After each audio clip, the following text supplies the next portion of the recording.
7월의 넷째 주 큐티 가이드입니다. 이번 주 함께 은혜 받으실 큐티 본문 말씀은 창세기 27장 36절부터 28장 22절까지의 말씀입니다. 첫 번째 부분은 창세기 27장 36절부터 45절까지 하나님이 주시는 복, 두 번째 부분은 창세기 27장 46절부터 28장 9절까지 믿음의 가정을 세우기 위하여, 세 번째 부분은 창세기 28장 10절부터 22절까지 하나님의 집 베델에 관한 말씀입니다. 먼저 첫 번째 부분을 살펴보겠습니다. 본문을 보면 복을 빼앗겼다고 울부짖는 에서의 모습에서 이삭과 리브가의 가정 안에 얽혀있는 갈등이 비추어집니다. 이 갈등의 원인을 살펴보면 이삭은 에서를 사랑하였고 리브가는 야곱을 사랑하였기 때문입니다. 우리 가정들에게서도 이런 모습이 많이 보이죠. 성경의 이야기는 곧 우리 삶의 이야기이기도 합니다. 부모님들은 다른 자녀들보다 어떤 한 자녀를 유독 더 사랑하는데요. 인간적인 마음으로 편애하기도 합니다. 첫째보다는 둘째가, 둘째보다는 막내가 더 예뻐 보이기도 하고, 때로 어떤 자녀는 아픈 손가락이기 때문에 마음이 더 가기도 하죠. 그리고 자녀들은 항상 다른 형제들보다 자신이 부모의 인정과 사랑을 더 많이 받고 싶어 합니다. 부모의 사랑을 형제들하고 나누는 것을 원하는 자녀가 별로 없습니다.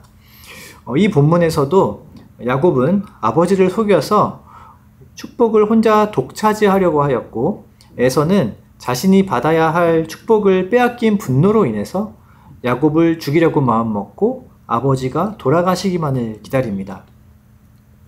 어쩌면 이 형제들은 아버지로부터 물려받게 되는 물질적인 상속을 기대한 것인지도 모르겠는데요. 이 이삭의 축복은 곧 그의 유언이었기 때문이죠. 그래서 야곱은 복을 가로챘고 에서는 그토록 화가 난 것입니다. 아버지의 모든 재산을 동생에게 다 빼앗겼다고 생각했기 때문이에요. 그러나 이삭은 그저 축복의 통로일 뿐이었어요. 이 형제들은 이 복을 주시는 분이 하나님이시라는 사실을 잊고 있었습니다. 그렇기 때문에 인간적인 욕심과 분노가 앞서게 된 것입니다. 야곱은 목숨을 걸고 형의 축복을 가로챘고, 에서는 그러한 야곱의 목숨을 취하려고 혈안이 되어 있어요. 사랑하는 성도 여러분, 하나님께서 주시는 복은 무엇입니까? 그것은 다름 아닌 하나님 자신이시죠. 대부분의 경우에 우리는 부모님으로부터 무엇을 물려받을 궁리를 하는 것처럼 하나님으로부터 무엇을 받는 것에 관심이 있지만, 하나님의 관심은 자기 자신을 우리에게 주시는 데에 있습니다. 하나님은 늘 복과 함께 하나님 자신을 주시는 분이세요. 하나님이 복의 근원이시기 때문입니다. 에서는 야곱에게 축복을 다 빼앗긴 그 분노를 주체하지 못하고 있습니다. 그러나 설령 야곱이 에서의 축복을 가로챘다고 하더라도 그 복을 야곱이 완전히 누리게 되기까지 그가 살아가야 할 인생은 결코 순탄하지 않았어요. 야곱은 형의 칼날을 피해 외삼촌 라반의 집으로 도망쳐야 했고, 그곳에서 10여 년 동안 삼촌에게 속고 속으며 종노릇을 해야 했습니다. 또한 그는 그의 아들 요셉이 형제들에게 팔려가는 것도 막을 수 없었어요. 야곱이 자신의 일생에 닥쳐올 수많은 일들을 미리 알았다면 그가 과연 목숨을 걸고 에서의 복을 가로챘을런지 궁금해지기도 합니다. 마찬가지로 에서도 복을 빼앗겼다고 화내지 않았을 것이에요. 이처럼 복으로 산다는 것은 생각보다 그렇게 낭만적이지만은 않습니다. 그러나 이 모든 과정을 통해서 하나님은 야곱이 복을 감당할 수 있도록 그의 작은 그릇을 깨뜨리시고 더 크게 빚어가셨어요. 그리고 이것이 하나님이 사랑하는 자녀에게 복을 주시는 방식이라는 것을 우리는 성경을 통해서 보게 됩니다. 사랑하는 성도 여러분, 그 누구와도 결코 나누고 싶지 않은 내가 하나님께 받고 싶은 복은 무엇입니까? 중요한 것은 그 복보다도 우리가 그 복을 받아서 누리게 되기까지 하나님이 우리의 믿음과 삶을 연단하신다는 것이에요. 그제서야 우리가 그토록 원했던 그 복이 다름 아닌 하나님이시라는 사실을 알게 될 것이기 때문입니다. 이어서 창세기 27장 46절부터 28장 9절까지 두 번째 부분을 살펴보겠습니다. 27장 46절의 말씀을 유추해서 볼 때 에서는 이미 헷 사람인 이방인 여인과 결혼하였고 그것이 리브가와 이삭에게 큰 근심거리가 되었던 것으로 보여집니다. 성서의 외경으로 분류되는 야살의 책에도 이 이야기가 나오는데요. 다음과 같이 이렇게 표현되어 있습니다. 에서의 아내들이 그들의 일로 인하여 이삭과 리브가를 화나게 했으니 이는 그들이 주의 길로 걷지 않고 그들의 조상이 그들에게 가르친 대로 나무와 돌로 된 그들의 조상의 신을 섬기고 그들이 그들의 조상보다 더 악했기 때문이다. 그들의 마음에 악한 뜻을 따라갔고 바알들에게 제사하고 분향했다. 이삭과 리브가가 그들로 인해서 지쳤다. 리브가가 말했다. 내가 내 삶에 지쳤으니 이는 헷의 딸들 때문입니다. 만일 야곱이 헷의 딸들 중에서 아내를 얻는다면 내 인생에 무슨 좋은 일이 있겠습니까? 그래서 이삭은 야곱에게 혼인에 대해서 이야기를 하는데요. 이는 아브라함이 이삭의 아내를 구하기 위해서 그의 종에게 당부하는 모습과 매우 유사합니다. 에서처럼 가나안 족속의 딸들 중에서 아내를 택하지 말라는 것이죠. 하나님을 믿는 믿음 안에서 결혼을 해도 갈등 해결이 쉽지 않습니다. 그런데 다른 풍습과 문화, 무엇보다도 종교적 신념이 부부간에 충돌하게 되면 그 가정은 결국 깨어지게 됩니다. 구약 성경은 이스라엘 민족들이 이방 민족과 혼인하는 것이 결국 하나님으로부터 돌아서게 된다는 것을 여러 번 반복해서 웅변하고 있습니다. 사도 바울도 고린도후서 6장 14절에 믿지 않는 자와 멍에를 함께 매지 말라고 당부합니다. 신앙은 외부적 핍박에 의해서만 위협당하지 않습니다. 더 큰 위협은 함께 사는 사람들과의 신앙이 가치관이 동화되는 것입니다. 사람은 항상 눈에 보이고 가까이 있는 것에 영향을 받게 되는데요. 묵을 가까이 하면 검어지는 것과 같은 이치입니다. 혹자는 믿지 않는 자와 결혼해서 전도하면 되지 않느냐라고 말하기도 합니다. 틀린 이야기는 아닙니다. 하지만 믿지 않는 배우자를 전도하기 전에 먼저 자신의 믿음이 더욱 견고해져야 하는 것이 중요합니다. 28장 6절을 보면 에서도 이삭이 야곱에게 결혼에 대해 당부하는 이야기를 듣게 됩니다. 그리고 자신의 아내들인 가나안 사람의 딸들이 아버지 이삭을 기쁘게 하지 못하는 모습을 보고 그래서 그는 아브라함의 아들 이스마엘의 딸인 마할랏을 아내로 맞이합니다.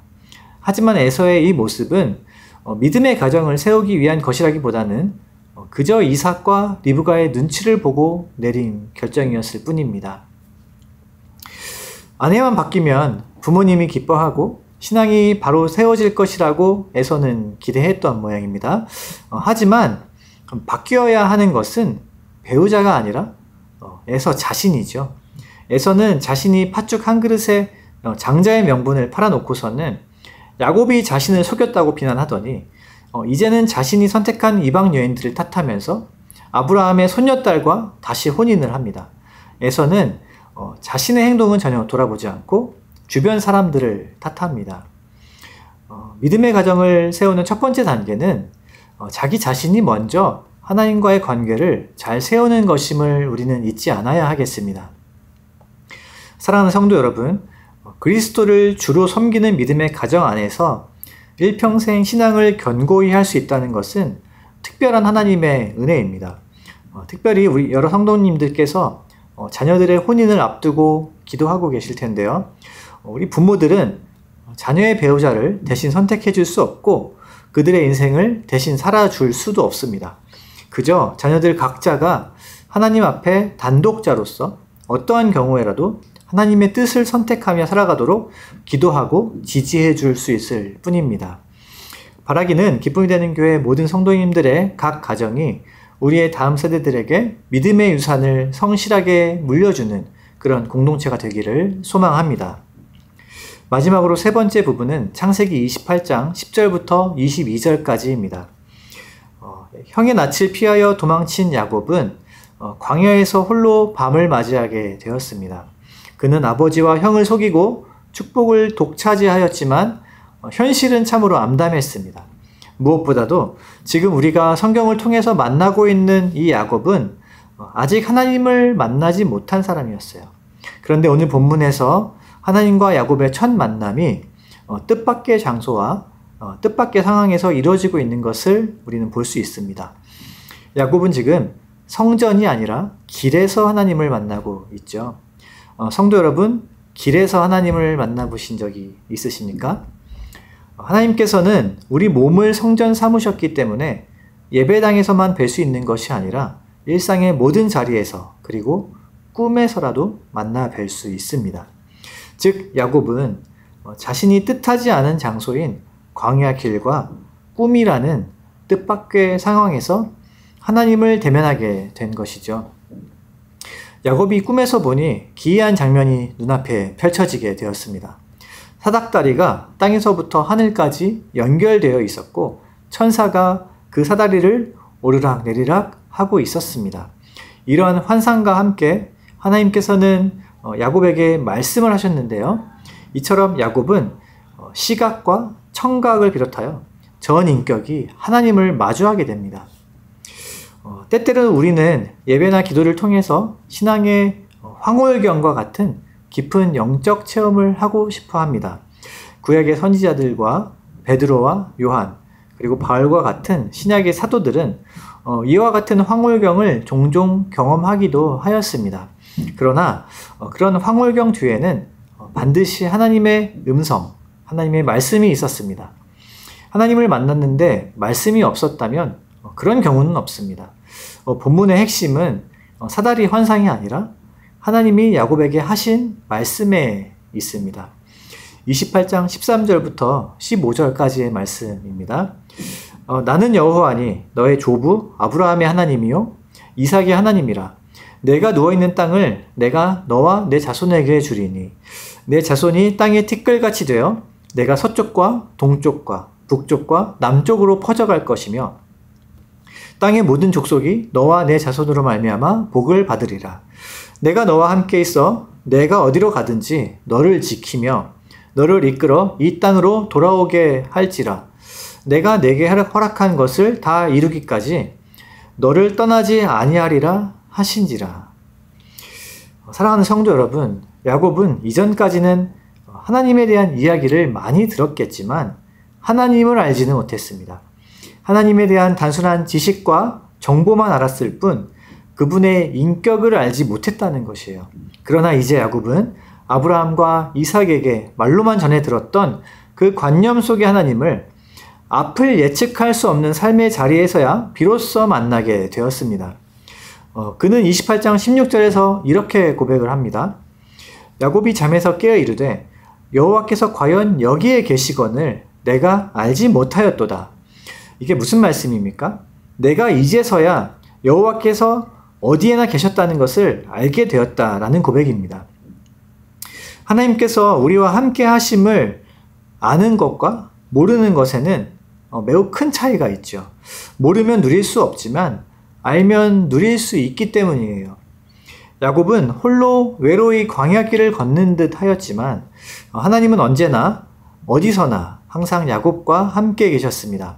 그리고 야곱은 하나님을 만났던 그 장소를 베델, 즉 하나님의 집이라고 이름을 지었습니다.